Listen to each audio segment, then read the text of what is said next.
discovery begins with what we call a discovery hypothesis. The discovery hypothesis, very simply stated, is if we build it, will they come? Right? So kind of the field of dreams approach.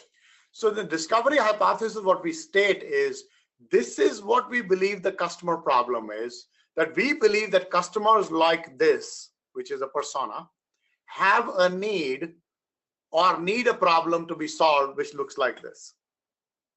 Second part of the discovery hypothesis is, we believe that there is an opportunity to solve this problem by creating the following product that will offer the following benefits. Third, however, in order to discover if we can build this solution that customers really want and they will pay for, we will need to know H1, H2, and H3. So ultimately, your discovery hypothesis gets dimensionalized in terms of a set of hypotheses that you need to test in your discovery process. Let's look at a real life example. The smart suitcase, right?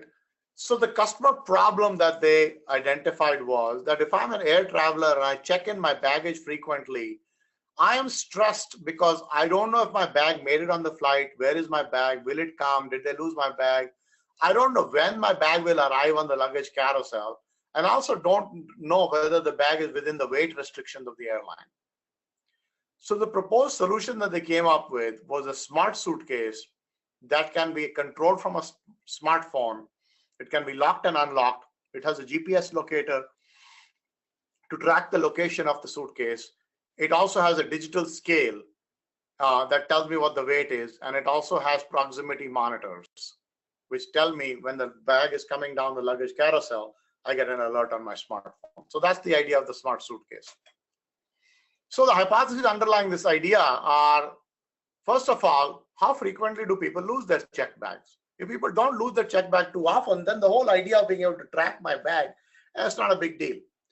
The second problem is that if I know that my bag didn't make it and I know my bag is in Barcelona while I'm in Madrid, is that helpful? Because I can't really do anything about it, right? The airline has to send me the bag.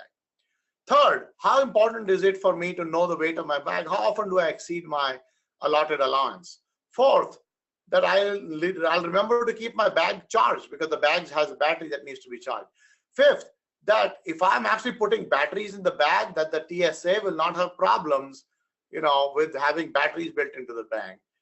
And sixth, that there are approaches that are better. For example, there's a solution called Tile, which is a 25-cent, Bluetooth LE, low energy device that I can throw into my bag and I can track it. So those are the hypotheses you have to test to see if this problem is real, right? And if the solution is real. As a homework assignment, I want to give you a problem of another company that I just met in the luggage business.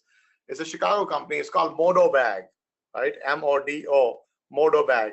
And their idea is to create a bag or a piece of luggage that you can ride on in the airport. So it's a carry-on that you can actually, it has a motor and a steering. So you can actually ride on it like a Segway. So I want you to think about what would be the use cases for that. What are the hypotheses that you would test out? And what are the questions you would have? And by the way, what is the problem that you're really solving for customers? And who are the people you're solving this customer problem for? So in creating a discovery hypothesis, what you really want to do is to define hypotheses around the problem that you're solving, figure out what your goals are, whether is it to verify, is it to iterate, is it to refine, or is it to exit? Exit means that I actually don't have a solution to the problem. And make sure that you're at least talking to 100 people and meeting them in person. Get out of the building.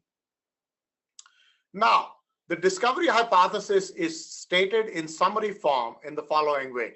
A certain persona has a certain problem what they're currently using the following way to solve the problem. And we have the following product with the following benefits that is better than the alternatives so that these people will buy and use my product. By the way, this is also a very simple way of summarizing the that your startup is offering to the customer.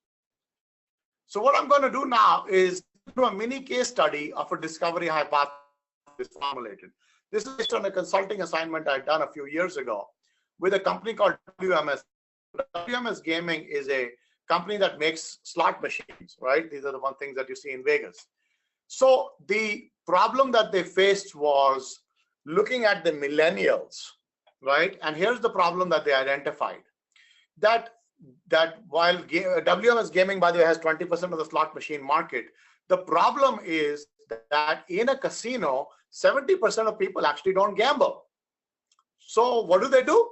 They come on, they come to see shows, they come for bachelor parties, they come for weddings, they come for conferences or events, and they're not really there primarily for gambling.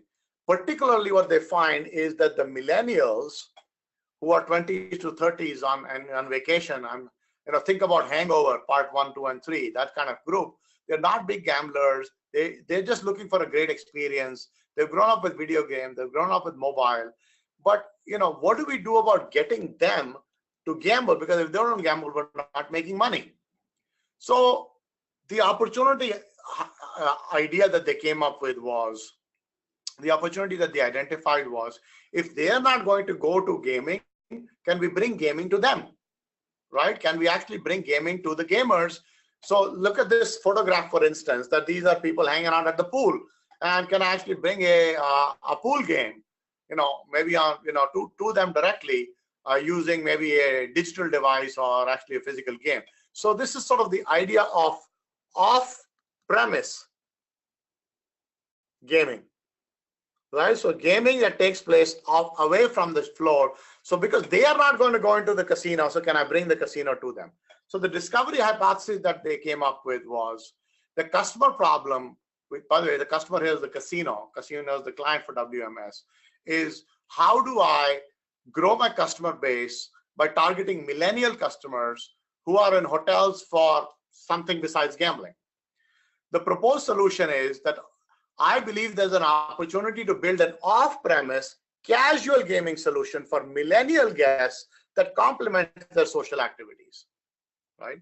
So what are the hypotheses underlying this idea? First, that when you're not doing gaming, you still can play a casual game on the side. Secondly, that they are actually interested in gaming. That is, what if I'm just not interested in gambling, casual or otherwise? Thirdly, that I can actually get the customer data, and I can take this data, for example, if I'm accessing customer data digitally, do I have the authority and the permission to do that? Also, if I'm doing online gambling, am I violating any laws, regulatory laws? Because online gambling is illegal. So is this even legal, right? And also, can I design these casual games for a mobile platform? Will they be engaging enough or immersive enough? Because the casino slot floor experience is very immersive. So as you can see, one of the really important things that I can tell you as a startup company is you should really know what are the 2 or 3 core hypotheses that can be make or break for your startup idea. What are those questions you need to ask? What are the solutions that you need to get to? So these hypotheses will be your guiding North Star as you engage in the discovery process.